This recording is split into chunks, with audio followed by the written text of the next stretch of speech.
George Bernard Shaw wrote, "In the Middle Ages, people believed that the earth was flat, for which they had at least the evidence of their senses. We believe it to be round, not because as many as 1% of us could give the physical reasons for so quaint a belief, but because modern science has convinced us that nothing that is obvious is true, and that everything that is magical, improbable, extraordinary, gigantic, microscopic, heartless, or outrageous is scientific."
Even know what you're supposed to believe when it comes to the heliocentric model? Is this what you believe? Because this is what they say is going on. The Earth tilted at 66.6 degrees from 90. The Earth spinning at 1,000 miles an hour. The Earth orbiting at 66,600 miles an hour. The Sun moving even faster through the galaxy as it races towards the so-called galactic center, and the galaxy itself moving even faster than that in its ever-expanding expansion. We don't feel it. We can't even get a negative test to prove any of this motion at all. And the famous Ares experiment showed, and Michelson-Morley and Sagnet and Gale, just to name a few. That was over 100 years ago. Yeah, they soundly defeated the theories of gravity and relativity and special relativity, but unfortunately the scientific community have been fooled by the leaders of academia as they buried the results, and their students and teachers alike, they never even knew these experiments took place.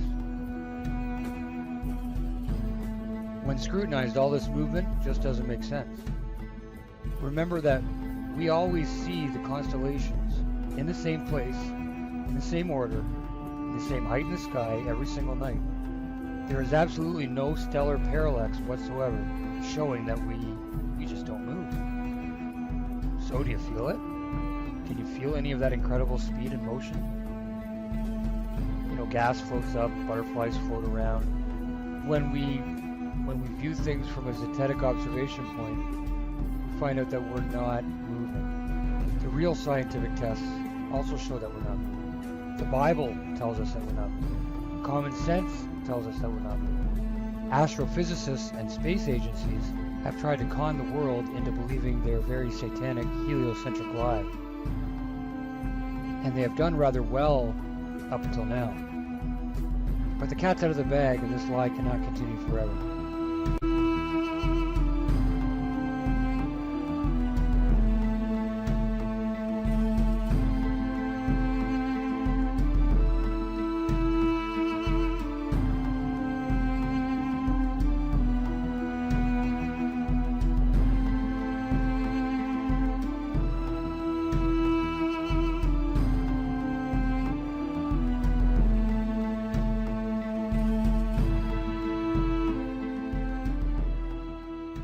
a telescope is pointing at a star, and both are stationary, then obviously the light comes straight into the telescope.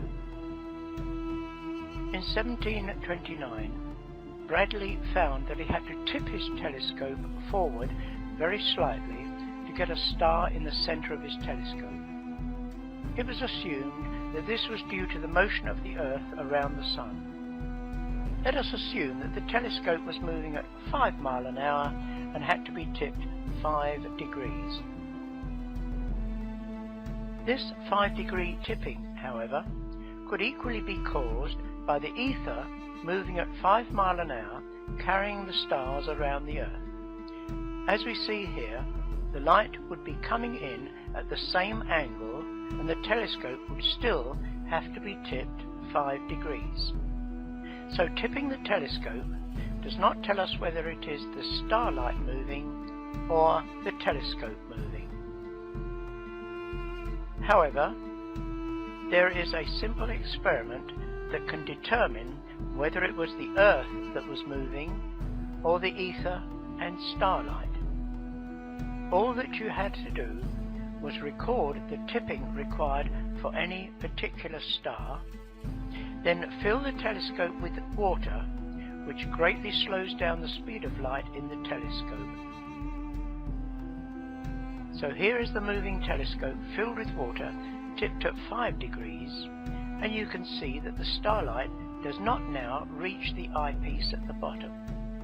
This is because the starlight moves much more slowly when passing through water.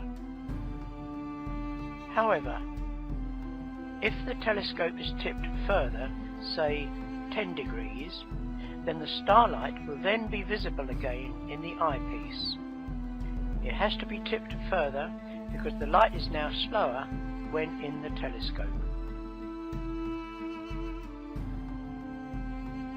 But if the starlight is going past the telescope at 5 miles an hour, then when it is filled with water, no further tipping is needed because the light is coming in at 5 degrees anyway.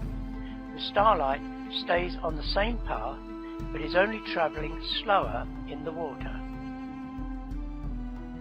To recap, if it is the telescope that is moving, then when it is filled with water, it has to be tipped further to see the star.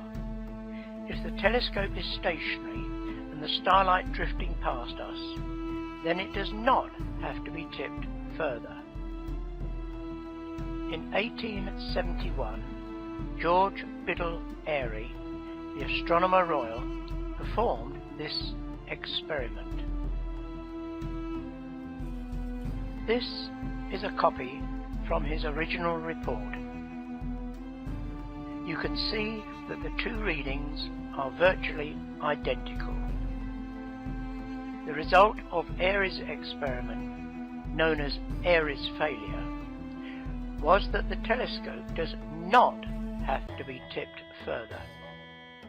This proved that it was the incoming light that was moving past a stationary telescope fixed to the stationary Earth.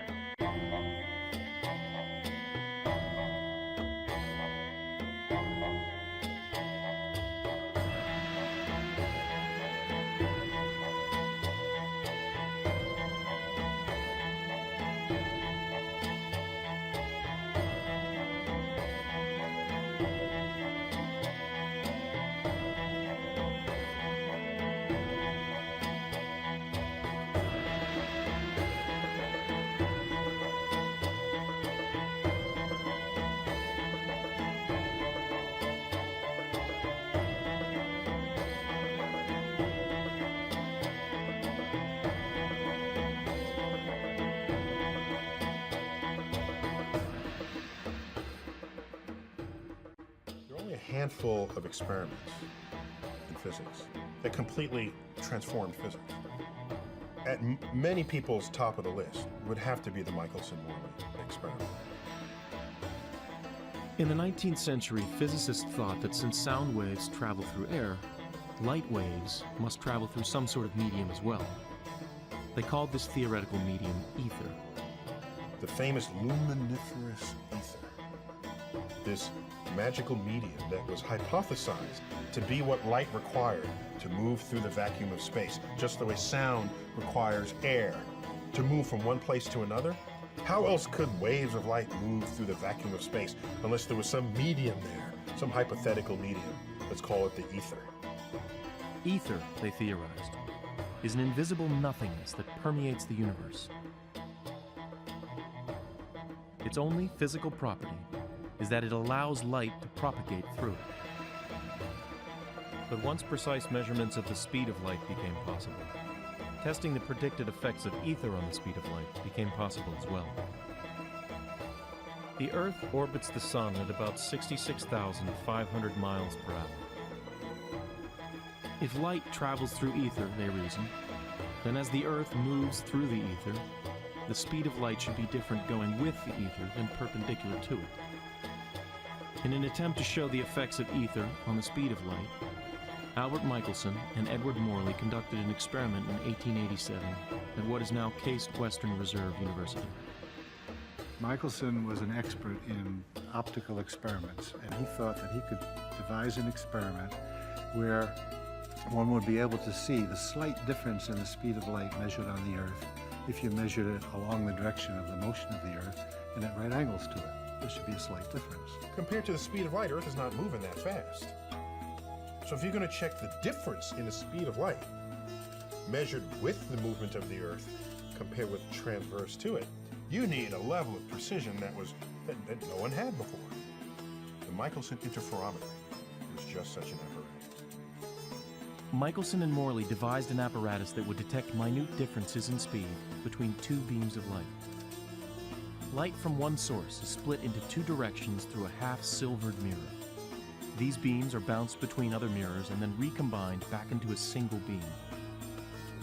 When two light beams combine, if their waves are completely synchronized, the peaks combine to make an even more intense peak. If they are one half wavelength off, their peaks combine and cancel out the intensity. Slight differences in speed between two light waves will therefore produce a pattern based on the amount of interference between the two beams. This is known as an interference pattern. Examining the interference pattern from the two light beams sent out in different directions would clearly show if the speed of each light beam were different in different directions. But Michelson and Morley never detected such a difference. Their results were inconsistent with the existence of ether.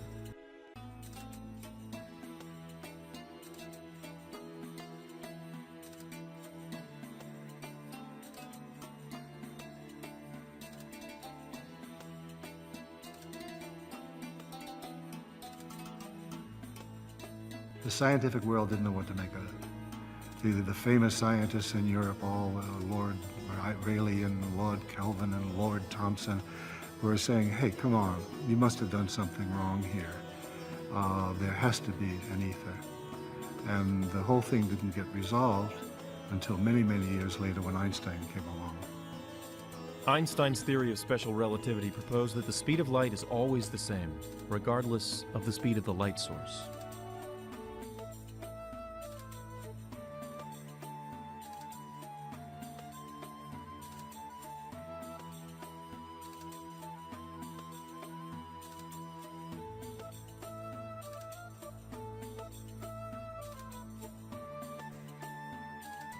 The results of the Michelson-Morley experiment were entirely consistent with Einstein's view of the universe, and this served as the turning point in modern physics.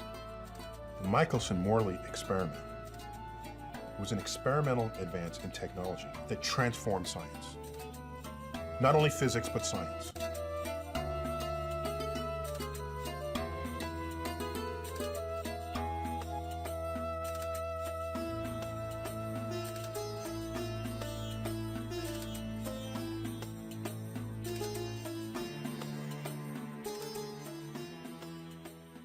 The experiment sought to prove if ether actually existed, and this was attempted by using what is called an interferometer, which is an arrangement of mirrors designed so that a beam of light could be divided and sent in two directions at the same time. What they were looking for was a change in the velocity between the two light beams due to the interference of the ether stream.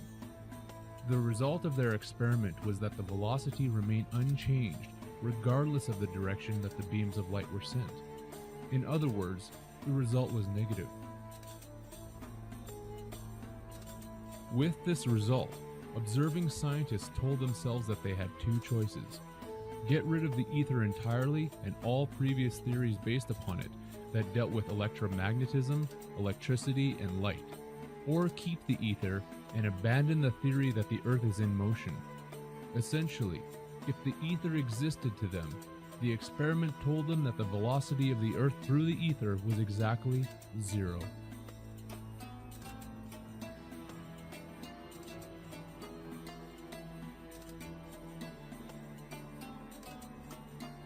Can one see the problem here? What would this do to public perception in regards to their home called Earth? If the Earth was moving exactly 0, meaning not at all, where exactly was it sitting? What exactly was our place in the universe? In 1905, at the age of 26, Albert Einstein published a paper that would in essence be the footprint for his special theory of relativity, which asserted that the laws of nature are the same for all uniformly moving systems. This again, for the scientific community, and thus the public, brought the Earth from its stationary position as related to the Sun, and without the use of ether, so to speak, set the world of physics on fire.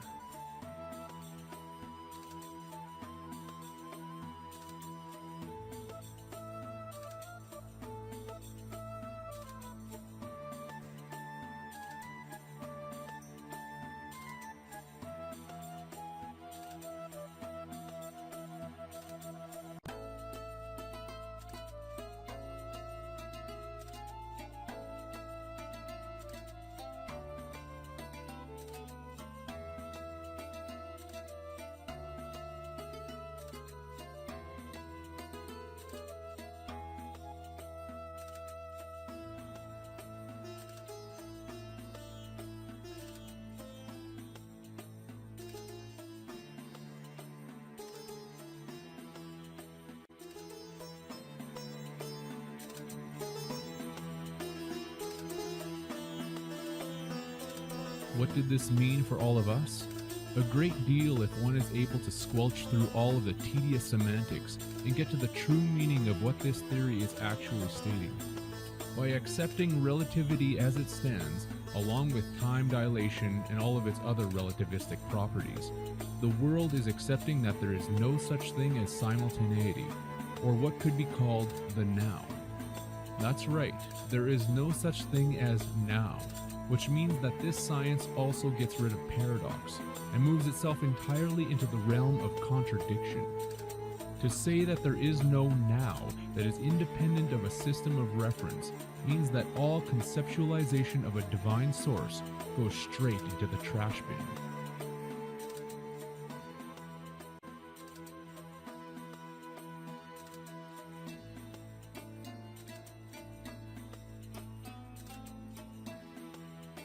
To deny the ether is ultimately to assume that empty space has no physical qualities whatsoever.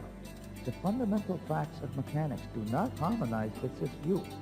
According to the general theory of relativity, space is endowed with physical qualities. In this sense, therefore, there exists an ether. According to the general theory of relativity, space without ether is unthinkable.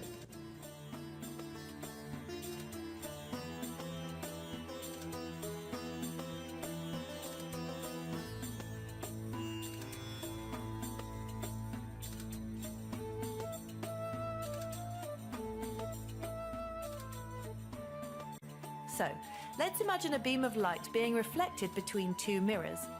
Let's replicate this setup so we have another beam of light being reflected between another set of mirrors, but this time the mirrors are moving close to the speed of light. We can see in the moving set of mirrors that the beam of light is moving a greater distance. Now, let's put a couple of people into this scenario. Meet Alex. He sits inside the moving set of mirrors, and Bill sits inside the stationary set of mirrors. The speed of light must be the same for both Alex and Bill, and their light beams must hit the bottom mirror after the same amount of time has passed. But as Alex's light beam is covering a longer distance, how is that possible? Well, the only way for that to work is if time for Alex slows down. Look at the clock hand.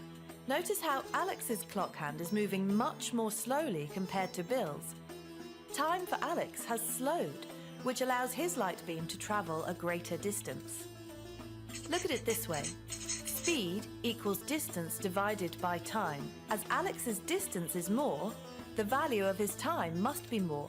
Or rather, Alex's 1 minute actually turns out to be longer than Bill's 1 minute when you compare the two. Time has slowed down for Alex.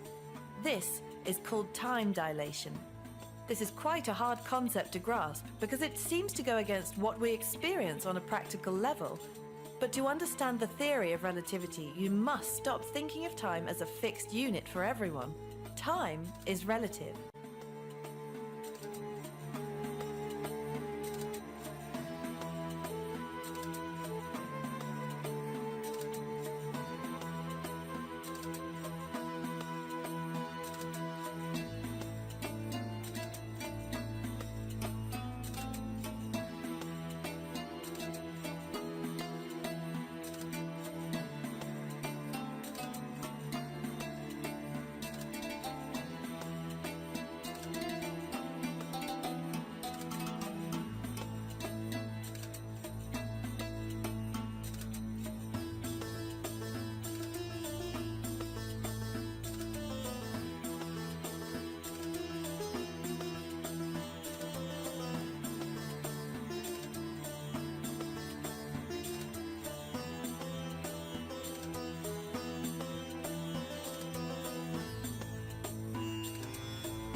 In 1913, Sagnac carried out a simple experiment of passing light in opposite directions around a table and recombining them.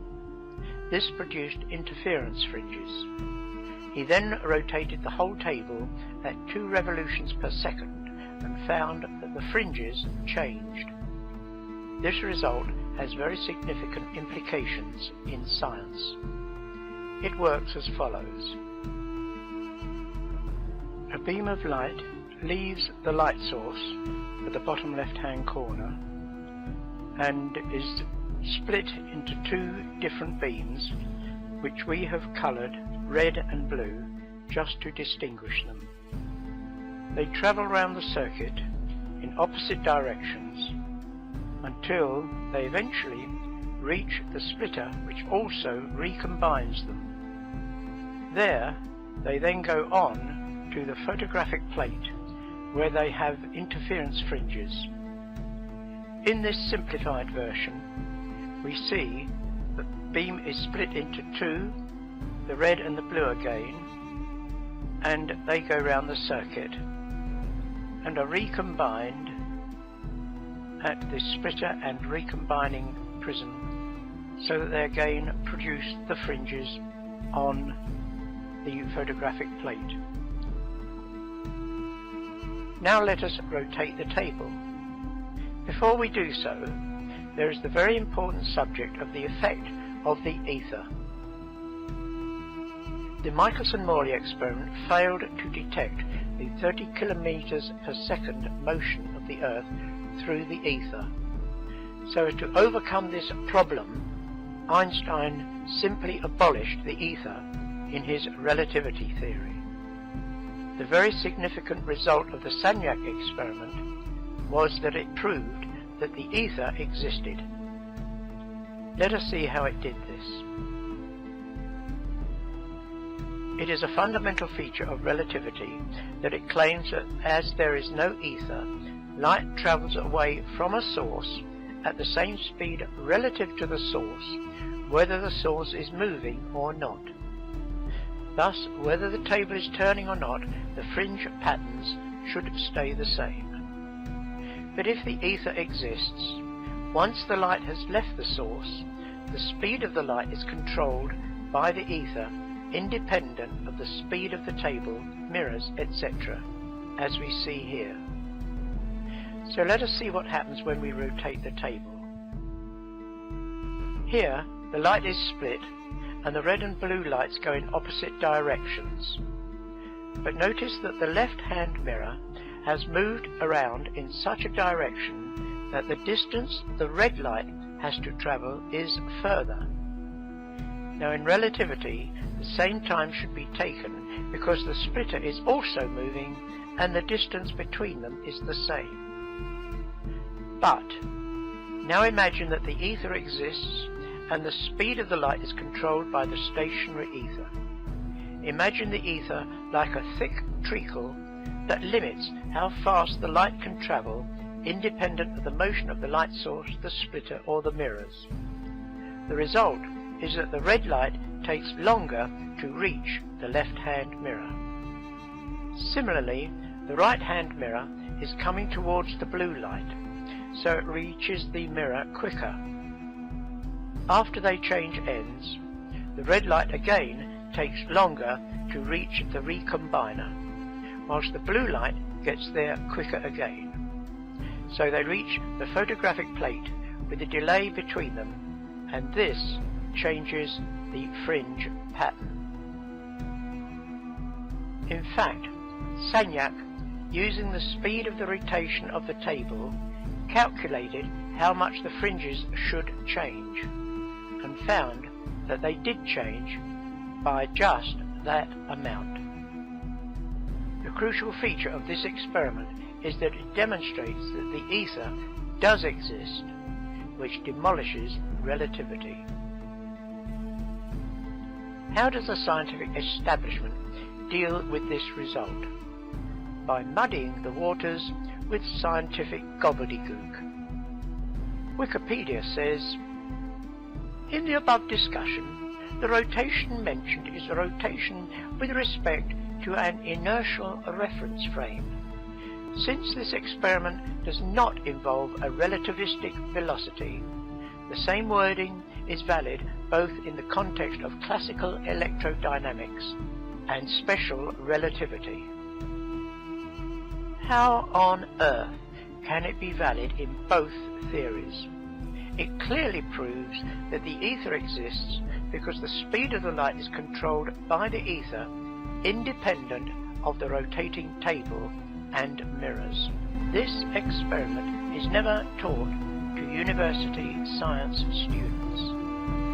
They might begin to question what they were being taught about the cosmos, the universe, the Big Bang, evolution, and much else.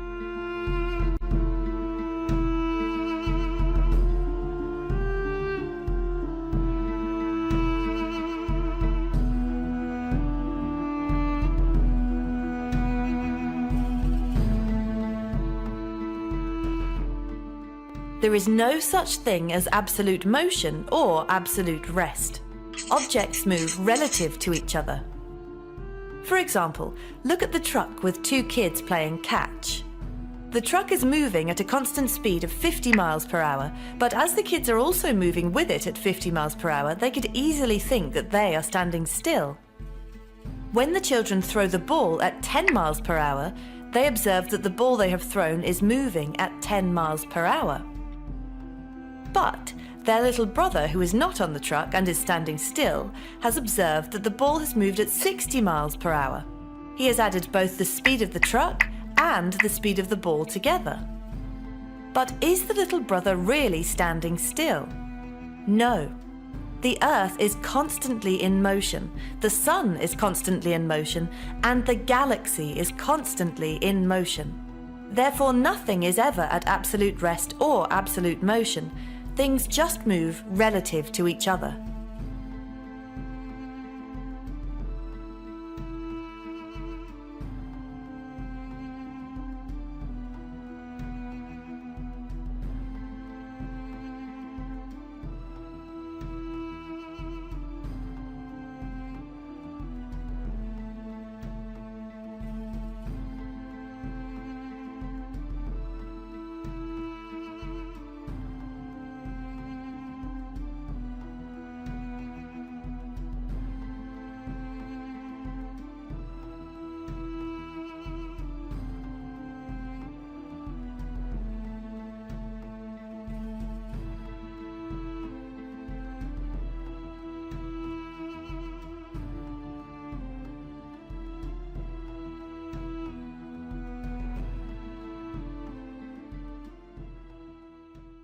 It is claimed, due to Earth's rotation, that water draining in sinks and toilets in the northern hemisphere spins clockwise, whilst upside down in the southern hemisphere, it spins counterclockwise. There are also claims that snipers and ballistic calculations have to establish a control, when this is clearly not the case.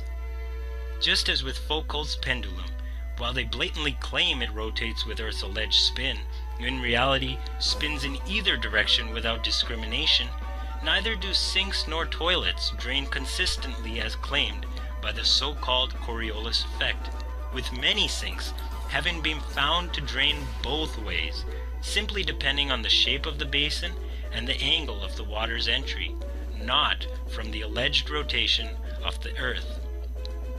Hurricanes and other cyclonic storms also do not follow the alleged Coriolis effect, with global wind patterns appearing to blow haphazardly around the ball.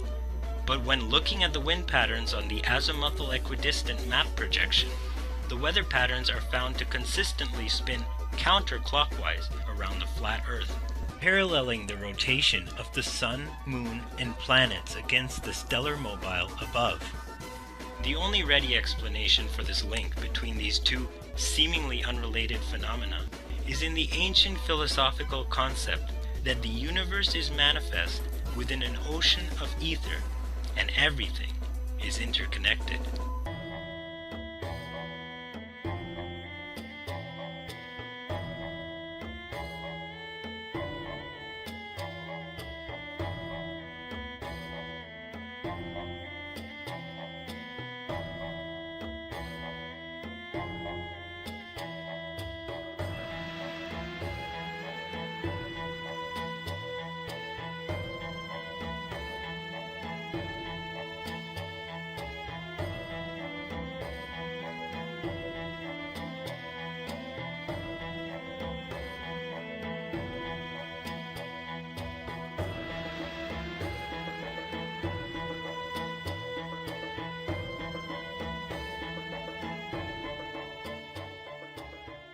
They will also say that if a sniper is, is trying to hit something at a great distance, a couple of miles away, they have to take into consideration the spinning of the Earth, because they say that as the bullet leaves the muzzle of the gun, it's now independent of the rotation of the Earth. So, the Earth will spin away from where the bullet, and you have to take that into account.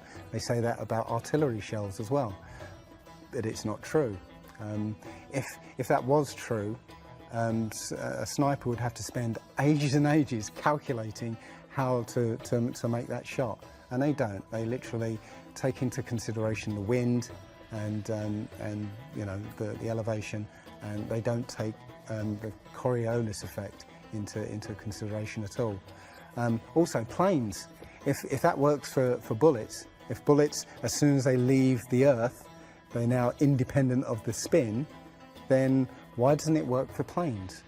There's a video on YouTube that actually tries to explain that the Coriolis effect works by using the example of a paper plane.